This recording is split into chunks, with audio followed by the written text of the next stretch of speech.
घरी जर पार्टीचा बेत असेल आणि घरच्यांनी फरमाईश केली की पार्टीमध्ये फक्त मटणाचेच प्रकार पाहिजे आणि मटणामध्ये नेमकं काय काय बनवावं हा जर तुम्हाला प्रश्न पडला असेल तर आजची रेसिपी खास तुमच्यासाठी आहे. कारण का आजच्या या थाळी सिरीज मध्ये आपण असेच मटणाचे विविध प्रकार पाहणार आहोत. त्यामध्ये तुम्हाला मटण सूप, मटण रस्सा, त्यानंतर भेजा फ्राय, ज्वारीची भाकरी, सलाड, आहा असा चमचमीत आणि झणझणीत थाट असणार आहे. आणि एवढी मोठी थाळी फटाफट कशी तयार करायची हा सविस्तर डिटेल्स व्हिडिओ आज तुम्हाला पाहायला मिळणार आहे. नमस्कार मित्रांनो, मी आणि माझ्या आई तुम्हा सर्वांचं आजच्या रेसिपीमध्ये खूप मनापासून स्वागत करीत आहोत. आजची रेसिपी आहे मटण थाली आणि तुम्ही पाहतात आपला घरचा स्वाद.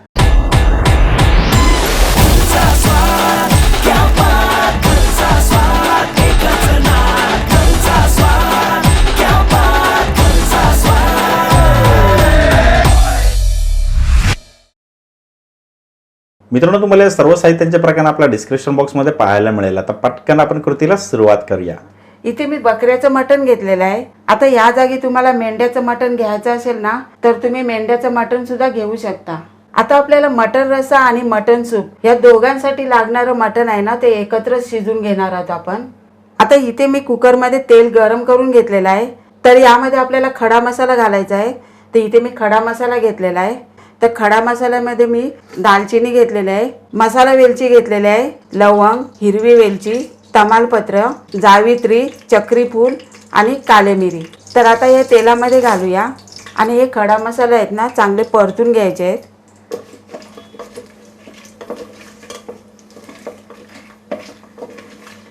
मसाला परतून झाल्याच्या नंतर यामध्ये आपण कांदा घालूया.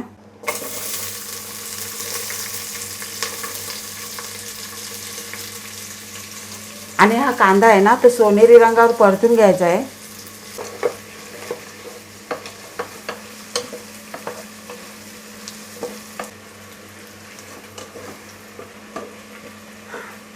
हा बघा आपला कांदा आहे ना तो सोनेरी रंगावर परतून झालेला आहे. आता यामध्ये ना ठेचलेला लसूण घालायचा आहे आपल्याला.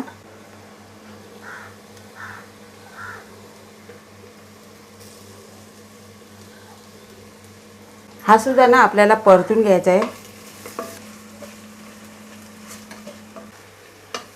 आता लसूण परतून झाल्याच्या नंतर यामध्ये आपण मटण घालूया. आणि मटण आहे ना ते मी स्वच्छ धुवून घेतलेलं आहे. ओ हो, जबरदस्त. त्यानंतर यामध्ये आपण हळद घालूया आणि हे चांगलं आपल्याला मिक्स करून घ्यायचं आहे.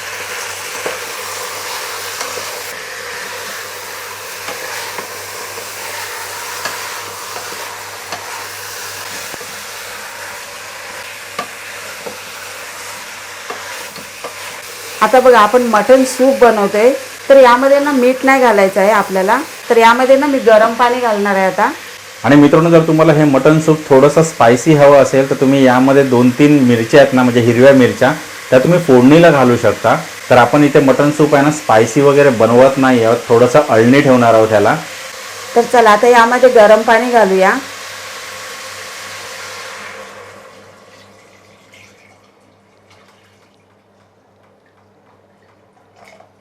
चला आता आपण एकजीव करून घेऊया.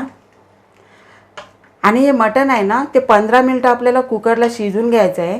हे बघा आता मटण आहे ना ते चांगलं एकजीव झालेलं आहे. आता यावरती ना आपण झाकण लावून घेऊया. आता मित्रांनो, इथे आम्ही इलेक्ट्रॉनिक कुकर घेतलेला आहे. तर याच्यावरती आम्ही 15 मिनिटाचा टाईम सेट केलेला आहे. पण जर तुमच्याकडे आपला घरगुती कुकर असेल तर त्याच्यामध्ये आपल्याला फक्त 4 शिट्या घ्यायच्या आहेत. आणि तुम्हाला एक ट्रिक सांगतो, कारण का ती ट्रिक आपण सुद्धा इथे यूज करणार आहोत. आपण काय करणार आहोत, या सूपमधलंच मटण हे मटण रस्स्यासाठी यूज करणार आहोत. तर तुम्ही मटण रस्सा आणि मटण सूप जर एकत्र बनवणार असाल ना तर तुम्ही कुकरला 4 शिट्ट्या घ्यायच्या आहेत. म्हणजे तुमचं सूप सुद्धा एकदम खडखडीत शिजलेलं असेल आणि मटण रस्स्यासाठी मटण सुद्धा एकदम मस्तपैकी शिजलेलं असेल. आणि अशा पद्धतीने जर तुम्ही कराल ना तुमचा वेळ आणि मेहनत हे दोन्ही सुद्धा वाचू शकेल ना. हो. आता बघा आपलं मटण शिजते ना तोपर्यंत आपण काय करूया, भेजे आहेत ना ते तळून घेऊया. आणि भेजे घेताना ना ताजे घ्यायचे. आणि दुसरी गोष्ट म्हणजे मी हिरवं वाटण तयार करून घेतलेलं आहे. तर यामध्ये मिरची, कोथिंबीर, आलं, लसूण असं वाटून घेतलेलं आहे. तर आता हे वाटण आहे ना ते आपण भेज्यांना लावून घेऊया.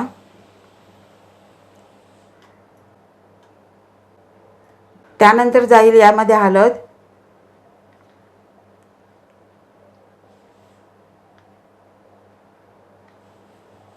चवीनुसार मीठ,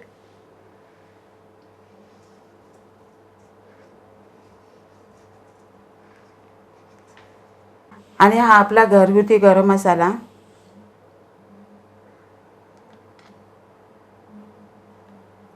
आता हे सर्व मसाले आहेत ना ते भेजाला चांगले लावून घेऊया. आणि लावताना ना हलक्या हाताने लावून घ्यायचं, नाहीतर काय होईल, हे भेजे आहेत ना ते नाजूक असतात, ते खळून जातील. तर चला आता आपण हे मसाले काढून घेऊया. मी बघ आता वरती टाकलेत ना, तर वरच्या वरती पहिला काढून घेते.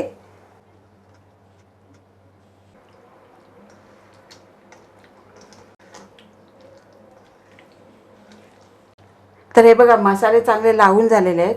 आता काय करूया, तेलामध्ये फ्राय करून घेऊया. हे बघा आपलं तेल सुद्धा गरम झालेलं आहे. आता एक एक करून भेजे सोडूया. आता हे उरलेलं वाटण आहे ना ते असं लावून घ्यायचं आहे. आणि हे भेजे आहेत ना ते स्लो गॅसवरती आपल्याला 20 मिनिटं शिजून घ्यायचे आहेत. आणि मध्ये मध्ये परतत सुद्धा राहायचं ना 2-2 मिनिटांनी, म्हणजे ते व्यवस्थित दोन्ही बाजूनी चांगले शिजले जातील. तोपर्यंत आपण काय करूया, ज्वारीची भाकरी तयार करून घेऊया. तर इथे मी ज्वारीचं पीठ घेतलेलं आहे आणि चालून सुद्धा घेतलेलं आहे. आणि एका बाजूला मी पाणी सुद्धा उकळून घेतलेलं आहे. आता यामध्ये आपण ज्वारीचं पीठ सुद्धा घालूया.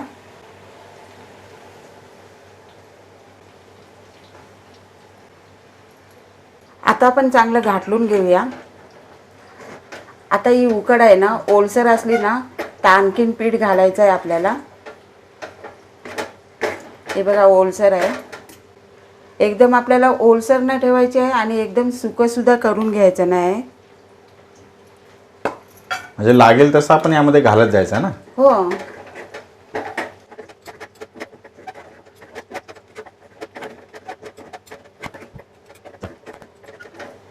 तरी बघा आपली उकड आहे ना ती तयार झालेली आहे. आता हिला ना मळून घ्यायचं आपल्याला. पण त्याआधी ना भेजाची दुसरी बाजू आहे ना ती पलटून घेऊया.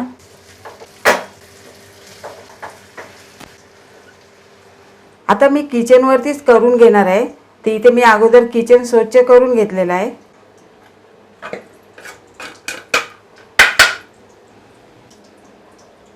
आता आपल्याला काय करायचं आहे, थोडं थोडं पाणी घेऊन मळून घ्यायचं आहे चांगलं.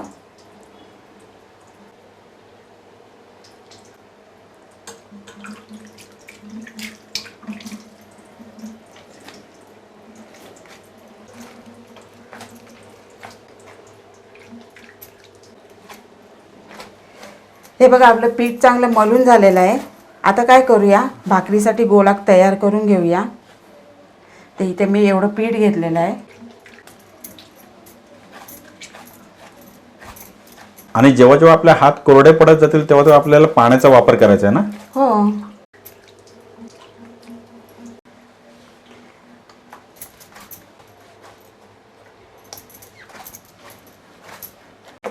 तर हा बघा असा गोळा तयार करून घ्यायचा आहे आणि असा दाब द्यायचा.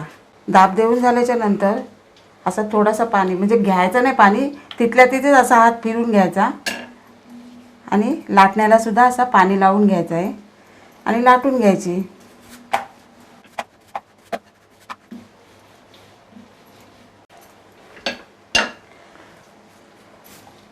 आता आपल्याला ना बोटं लावून घ्यायचे आहेत.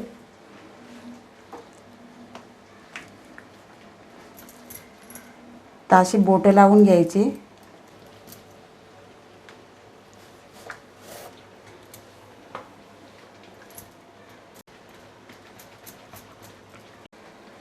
तर ही बघा मी सर्व बाजूनी बोटं लावून घेतलेले आहेत. आता हिला तव्यावर घालायची. आता तव्यावर कशी घालायची, ही बोटं उमटून घेतलेली आहेत ना, ती बाजू आहे ती तव्यावर टाकायची आपल्याला.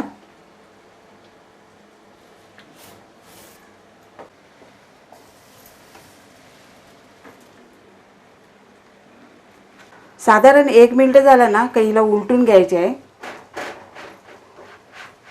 हे बघा. क्या बात आहे.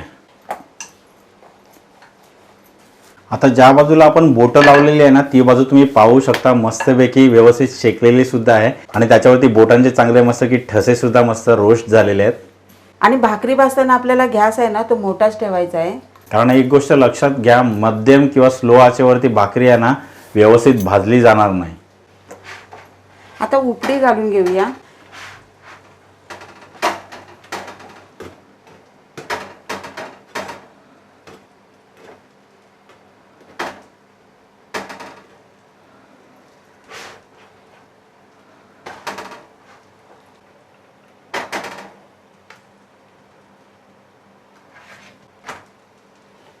तर हे बघा आपले भेजे सुद्धा तयार झालेले आहेत. आता याचा सुद्धा आपण गॅस बंद करून घेऊया. आता इथे मी मटण रश्यासाठी सुकं भाजलेलं खोबरं घेतलेलं आहे आणि 2 कांदे भाजून सुद्धा घेतलेले आहेत. ते वाटून घ्यायचे आहेत आपल्याला, एकदम बारीक वाटून घ्यायचं आहे.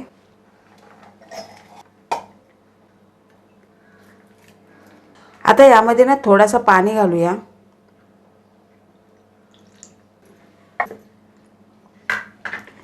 तर हे बघा असं वाटून घ्यायचं आहे आपल्याला.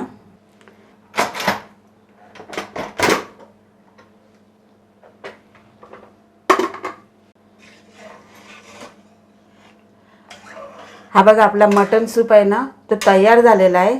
आणि ह्यातलंच आपलं सूप आहे ना ते मटण रश्यासाठी वापरायचं आहे आपल्याला. आणि आता हे सूप आहे ना ते गाळून घ्यायचं आहे आपल्याला आणि यातला खडा मसाला आहे ना तो काढून टाकायचा आहे.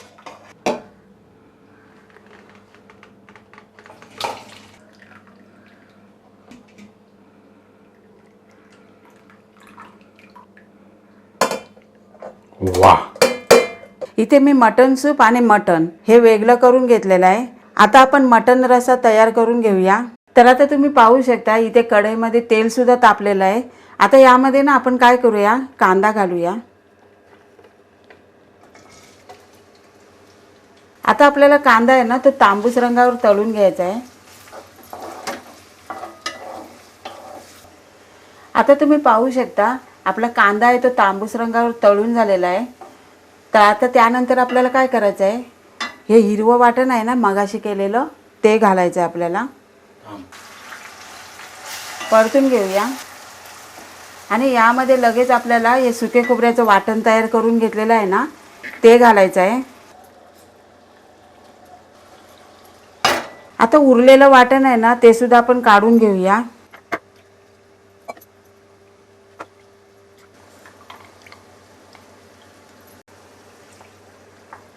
आता हे वाटण आहे ना ते चांगलं परतून घ्यायचं आहे आपल्याला.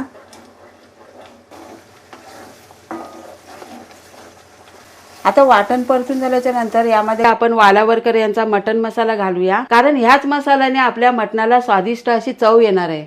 मित्रांनो, तुम्हाला वालावलकर यांचा मालवणी मटन मसाला जर ऑर्डर करायचा असेल तर स्क्रीनवरती तुम्ही नंबर पाहू शकता.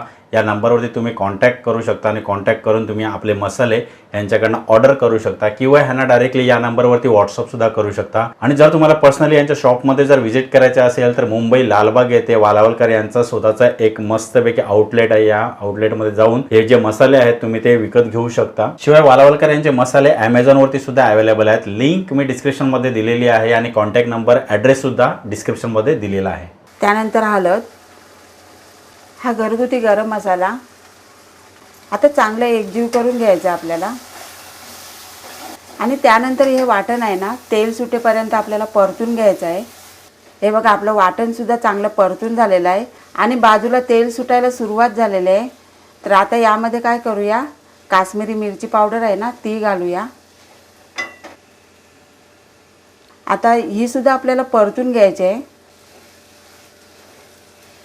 परतून झाल्याच्या नंतर हे आपण मटण वेगळं केलेलं आहे ना ते घालूया. त्यानंतर आपण चवीनुसार मीठ घालूया.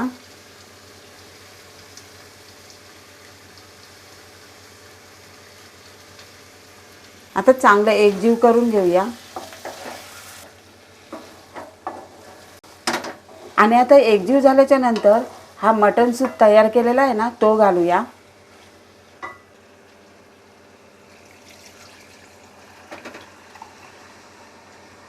आता यामध्ये आपण बारीक चिरलेली कोथिंबीर घालूया आणि चांगले एकजीव करून आपल्याला 10 मिनिटं उकळी काढून घ्यायचे.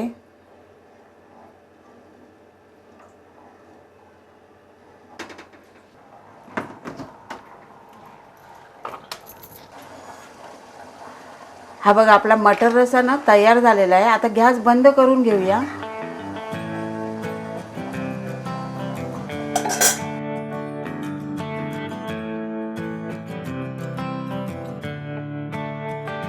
हा कसली एक नंबर झणझणीत आपली इथे मटण थाळी तयार झालेली आहे आणि मस्त थाळीमध्ये तुम्ही पाहू शकता गरमागरम भेजा, त्याच्यानंतर मटण सूप आणि मटणाच्या रस्स्यावरची तरी तुम्ही पाहू शकता. ही तरी बघूनच कोणाच्याही तोंडाला पाणी सुटेल. मित्रांनो, तुम्ही सुद्धा ही मटण थाळी आपल्या घरी नक्की ट्राय करा, कारण का तुमच्या घरचे पाहुणे आहेत ना, ही मटण थाळी एकदम चाटून पुसून खाणार आहे तेवढा मात्र नक्की. तर मित्रांनो, आजच्या रेसिपीचा तुम्हाला हा व्हिडिओ कसा वाटला खाली कमेंट बॉक्सच्या माध्यमातून आम्हाला कळवायला सुद्धा विसरू नका. पण त्या अगोदर आपल्या आजच्या रेसिपीचा हा व्हिडिओ आवडला असेल तर व्हिडिओला लाईक करायचा, शेअर करायचा आणि जर तुम्ही आपल्या चॅनलवरती नवीन असाल तर पटकन चॅनलला सबस्क्राईब करून घ्या आणि बाजूची बेल आयकॉन प्रेस करायला विसरू नका, कारण अशाच नसतं की साध्या सोप्या घरगुती रेसिपीज खास तुमच्यासाठी या चॅनलवरती येत असतात. आज जर व्हिडिओ तुम्ही आपल्या फेसबुकवरती पाहत असाल तर आमचा फेसबुक पेज लाईक करायला सुद्धा विसरू नका. इंस्टाग्राम IGTV वरती पाहत असाल तर आमचा इंस्टाग्राम अकाउंट फॉलो करायला सुद्धा विसरू नका. चला, अशीच एक थाळी घेऊन पुढच्या रेसिपीमध्ये आपण लवकरच भेटणार आहोत. वेळ करून आजच्या रेसिपीचा हा व्हिडिओ पाहिल्याबद्दल थँक्यू.